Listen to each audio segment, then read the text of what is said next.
Cette vidéo présente la notion de domaine de définition dans le cadre des équations. Qu'est-ce que c'est le domaine de définition?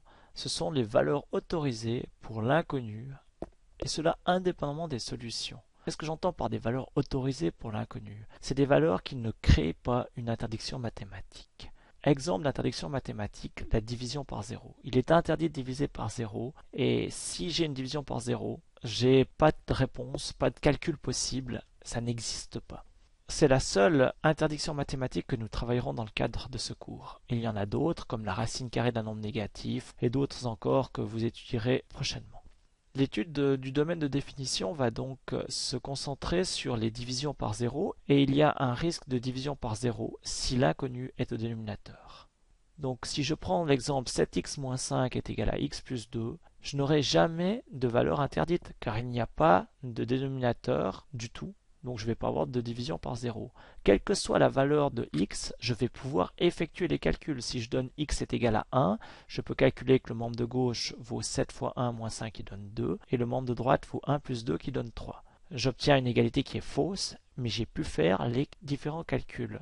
Le domaine de définition de cette équation sera donc l'ensemble de tous les nombres possibles R. Il n'y a aucune valeur interdite. Deuxième exemple, cette fois-ci j'ai des fractions.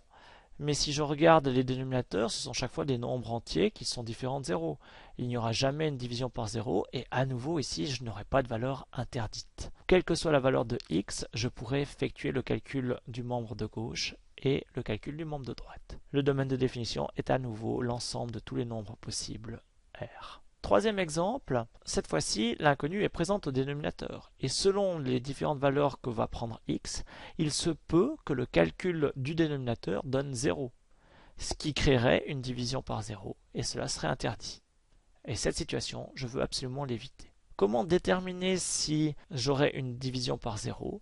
Je vais procéder en deux temps. Dans un premier temps, je vais factoriser tous les dénominateurs. Donc 1 moins 2x pour commencer, c'est du premier degré, je n'ai pas besoin de factoriser. Deuxième dénominateur, moins 6x carré plus 7x moins 2. Si je veux factoriser cette expression, il s'agit d'une méthode de somme et produit du cas général. Donc je vais devoir trouver deux nombres qui multipliés donnent a fois c, moins 6 fois moins 2 plus 12, et additionner donne 7. Ces deux nombres sont 3 et 4. Je sépare le 7x en 3x et 4x, et je groupe les deux premiers termes ensemble, moins 6x carré plus 3x, et les deux derniers termes 4x moins 2 ensemble.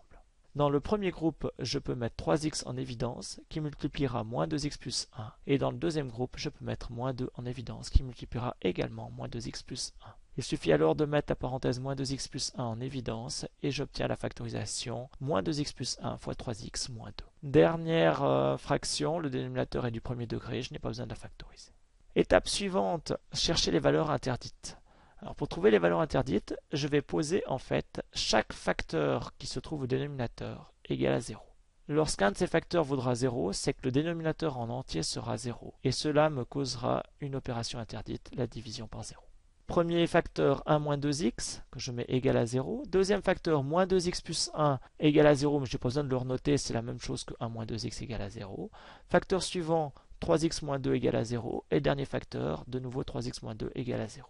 Si bien que je vais avoir deux valeurs interdites que je vais déterminer en résolvant chacune de ces deux équations. Alors je n'ai pas fait le détail de la résolution de ces deux équations, mais si je passe le 2x côté droite et que je divise par 2, je trouve x est égal à 1/2 pour la première équation. Et pour la deuxième équation, en passant le 2 côté droite et ensuite en divisant par 3, je trouve 2/3 pour la résolution de cette deuxième équation. X est égal à 1/2 et x est égal à 2/3 sont des valeurs interdites. Si je remplace x par 1/2 dans le premier dénominateur, je vais obtenir 0. Dans le deuxième dénominateur aussi, si bien que je vais avoir des divisions par 0, et cela ne me va pas. Donc ce que je dois faire, c'est dire que ces deux valeurs x 1/2 et x 2/3 ne sont pas à considérer pour mon équation, qu'elles sont à éliminer. Je vais exclure toutes ces valeurs interdites. Mon domaine de définition sera ainsi défini par toutes les valeurs possibles et imaginables, sauf ces valeurs interdites. Je vais l'écrire de la manière suivante. Le domaine est égal à tout, c'est R, l'ensemble de tous les nombres, moins pour dire le sauf, et je mets entre accolades les valeurs interdites par ordre croissant séparées par un point virgule. 1/2, 2/3. J'ai déterminé le domaine de définition de mon équation, mais je n'ai pas encore résolu cette équation. L'étape suivante, ce sera effectivement de résoudre cette équation. Et vous allez pouvoir trouver cette étape dans la vidéo suivante.